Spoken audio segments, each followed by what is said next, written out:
corrigé de l'exercice sur l'estimation de la tension de circuit ouvert maximale d'une cellule photovoltaïque utilisant un semi-conducteur donné.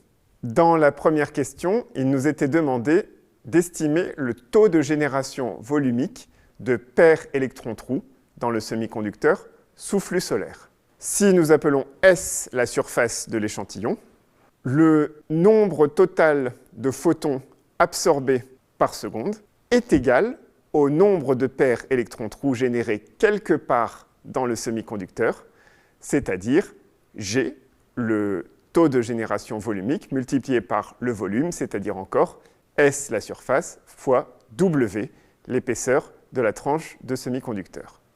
On obtient donc immédiatement un taux de génération volumique moyen G égal à phi sur W. Dans la deuxième question, nous nous intéressions au taux de recombinaison des paires électrons-trous. Le nombre d'événements de recombinaison de paires électrons-trous par seconde sera sous la forme C, une certaine constante dont nous ne savons pas grand-chose, multiplié par le nombre d'électrons par unité de volume, multiplié par le nombre de trous. Donc une formule de la forme CNP. N est la densité volumique totale d'électrons, qui est égale à la valeur à l'équilibre, N0, que nous avons déjà rencontrée dans une séance précédente, plus delta N, la population d'électrons excédentaires sous illumination. De même, P vaudra P0, la valeur à l'équilibre, plus delta P. Cette quantité CNP est une sorte de taux de recombinaison brut, c'est vraiment le nombre d'événements de recombinaison par seconde. Pour obtenir un taux de recombinaison net, nous devons soustraire le taux de génération thermique de paires électrons-trous, G thermique. Le taux de recombinaison net est donc sous la forme CNP moins G thermique. G thermique n'est pas affecté par l'illumination, et nous avons vu dans une séance d'exercice précédente qu'il est égal à sa valeur à l'équilibre, c'est-à-dire CN0, P0, où N0 et P0 sont les concentrations d'électrons et de trous à l'équilibre. Si nous faisons l'hypothèse que nous sommes en faible injection, la densité de porteurs majoritaire, la densité de trous P, est peu modifiée par rapport à sa valeur à l'équilibre P0. Elle vaut donc approximativement Na, où Na est la densité volumique d'impuretés accepteuses. Le taux de génération net s'obtiendra donc par C, Na, delta N. CNA a la dimension de l'inverse d'un temps. Donc on peut l'écrire 1 sur tau n, où tau n a la dimension d'un temps. En fait, tau n peut s'interpréter comme un temps de vie des porteurs minoritaires. Supposons en effet qu'à l'instant initial, la densité de porteurs excédentaires soit delta n 0. Supposons qu'elle est homogène dans l'échantillon et que l'on coupe l'illumination. À ce moment-là, il y a recombinaison non compensée par de la génération, et la densité volumique d'électrons obéit à une loi d sur dt de delta n égale moins R, égale donc moins delta n sur tau n.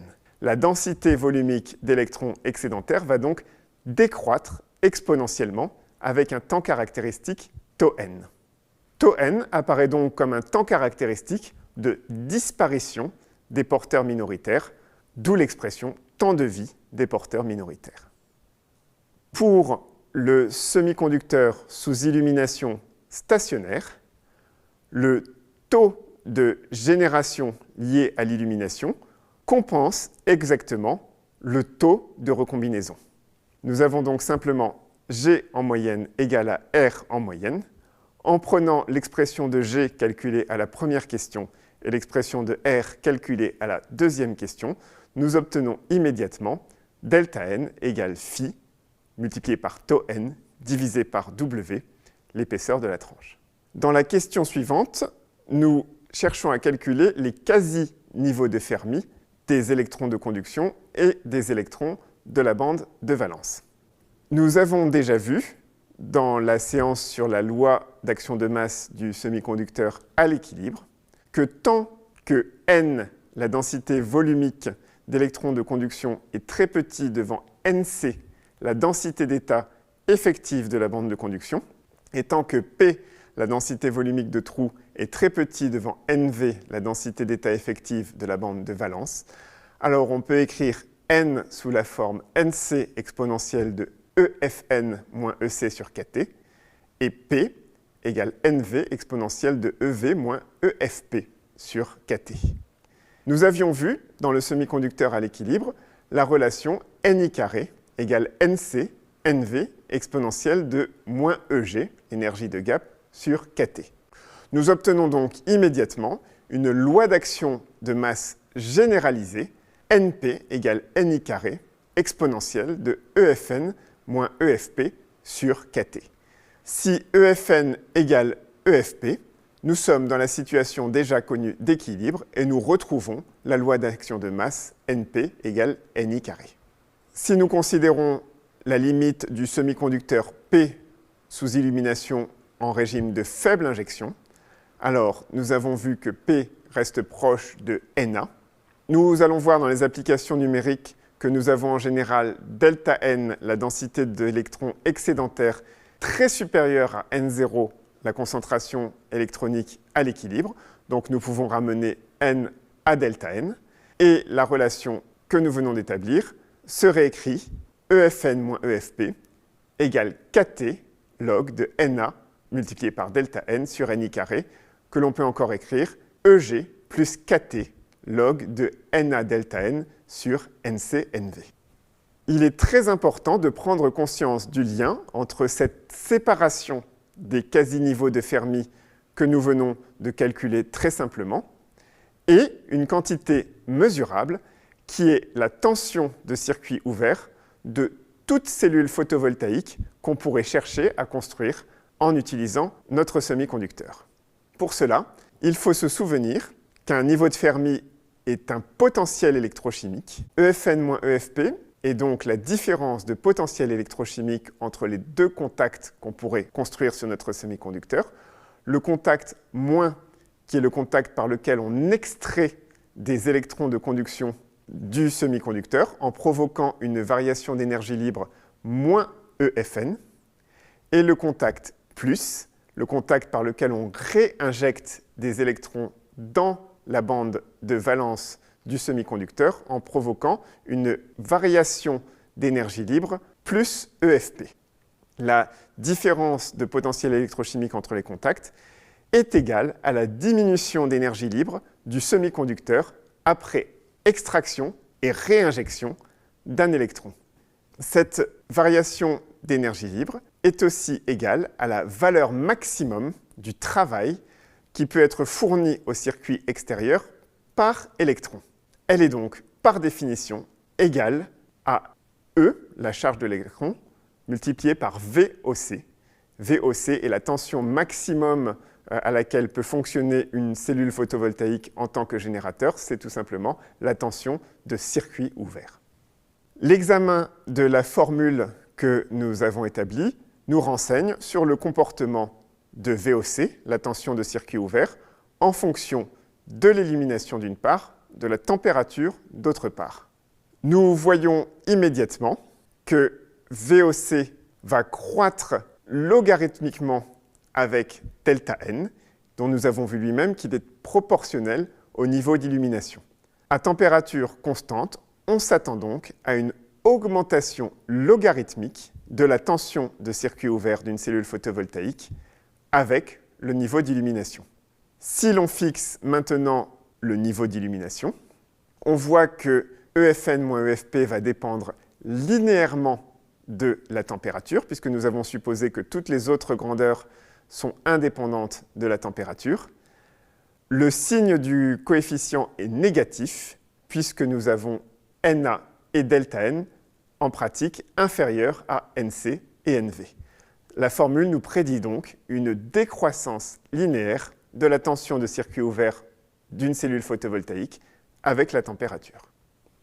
Si nous passons à l'application numérique, Nous pouvons par exemple prendre une feuille de calcul et définir comme paramètre l'ensemble des quantités que nous avons rencontrées, NC, NV, le gap, Na, la densité d'impureté accepteuse, Phi, le flux de photons d'énergie supérieur au gap, W, l'épaisseur de l'échantillon, et tau n, le temps de vie des porteurs minoritaires.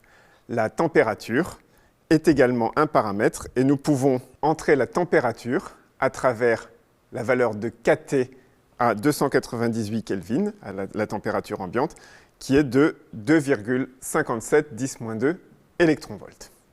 Dans un premier temps, nous pouvons refaire rapidement le calcul de Ni carré, le carré de la concentration de porteurs libres du semi-conducteur intrinsèque. C'est un calcul que nous avons déjà fait dans la séance sur la loi d'action de masse du semi-conducteur à l'équilibre.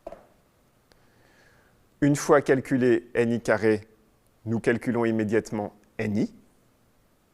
Une fois calculé Ni, nous obtenons immédiatement N0, la concentration de porteurs minoritaires du semi-conducteur à l'équilibre. Ensuite, nous pouvons entrer la formule delta N égale phi multiplié par tau n divisé par W que nous avons vu au début de l'exercice. Donc, pour la valeur tau n égale 10 microsecondes, nous voyons que nous obtenons un delta n de l'ordre de 10 puissance 14 par centimètre cube, qui est bien très inférieur à la valeur Na de 10 puissance 16 par centimètre cube. Nous sommes donc bien dans l'hypothèse de faible injection. Notre modèle est valide. Si nous varions tau n et que nous prenons par exemple la valeur 10-4 secondes, nous sommes à delta n égale 1,3 10 puissance 15 par centimètre cube. Nous arrivons en limite de validité de notre modèle. En revanche, nous voyons que si nous rentrons un tau n de 1 milliseconde, 10-3 secondes, nous avons cette fois un delta n de l'ordre de 10 puissance 16, c'est-à-dire du même ordre de grandeur que P. L'hypothèse de faible injection cesse donc d'être vérifiée. Notre modèle cesse d'être valide. Pourtant, des valeurs de temps de vie de 10 puissance moins 3 secondes sont des valeurs réalistes pour des semi-conducteurs de haute qualité utilisés dans le segment haut de gamme des panneaux photovoltaïques. Nous devons donc être prudents quant à l'utilisation de cette approximation. Si nous prenons une valeur du temps de vie de 10 microsecondes, nous savons que notre modèle est valide. Nous pouvons poursuivre notre calcul pour estimer EFN moins EFP, et donc la tension de circuit ouvert, ou plus exactement une borne supérieure de la tension de circuit ouvert d'une cellule photovoltaïque qui utiliserait notre semi-conducteur comme absorbeur. Nous voyons que pour un taux de 10 microsecondes, nous obtenons 0,609 électronvolts de différence de quasi-niveau de Fermi, donc une estimation de la tension de circuit ouvert de 0,61 volts, une valeur tout à fait réaliste pour une cellule photovoltaïque utilisant du silicium comme absorbeur. Si nous prenons maintenant un temps de vie de 100 microsecondes, nous voyons que nous trouvons une valeur de différence des quasi-niveaux de Fermi de 0,668 électronvolts, donc une estimation de tension de circuit ouvert de 0,668 volts. Nous nous intéressons maintenant au comportement de VOC en fonction de l'illumination. Dans un premier temps, nous allons définir une colonne illumination avec des valeurs d'illumination variant de 0,01 soleil, donc 10-2 soleils, jusqu'à 1000 soleils. Pour cela, nous pouvons par exemple commencer par faire varier linéairement l'exposant. Une fois que nous avons défini cette colonne d'exposants variant linéairement, nous pouvons définir la colonne de l'illumination proprement dite. Et ensuite, la colonne du flux de photons au-dessus du gap qui va être proportionnel à cette illumination. Une fois que nous disposons du flux de photons au-dessus du gap, nous pouvons reprendre les formules déjà établies pour estimer la densité de porteurs minoritaires excédentaires delta n. Nous étendons ce calcul à l'ensemble des niveaux d'illumination.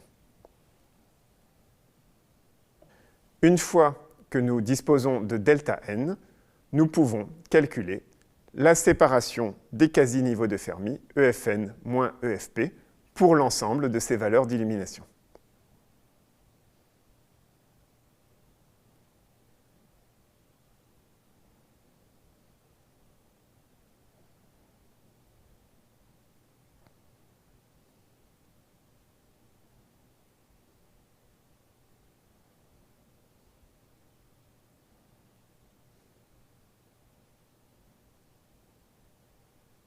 Attention toutefois, nous devons veiller à ne conserver que l'intervalle d'illumination pour lesquels notre modèle s'applique, c'est-à-dire pour lesquels nous sommes en régime de faible injection, donc pour lesquels delta n reste inférieur à 10 puissance 16 par centimètre cube. Lorsque nous avons une valeur de taux n de 10 microsecondes, cela correspond à une valeur d'illumination maximum de 10 soleils. Si nous étendons ce calcul au cas taux égale 100 microsecondes, puis au cas taux égale 1 milliseconde, nous voyons que l'intervalle d'illumination dans lequel notre modèle reste valable est de plus en plus restreint. Il est à chaque fois représenté par les cellules surlignées.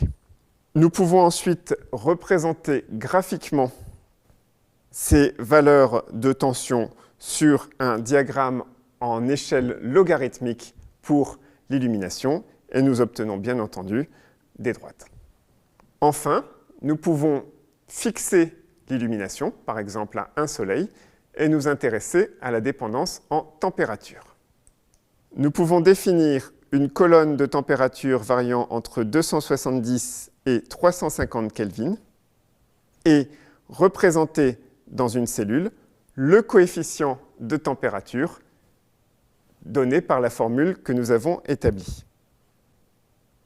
Ceci nous permet de représenter EFN moins EFP en fonction de la température pour nos deux valeurs respectives 10 microsecondes et 100 microsecondes de temps de vie.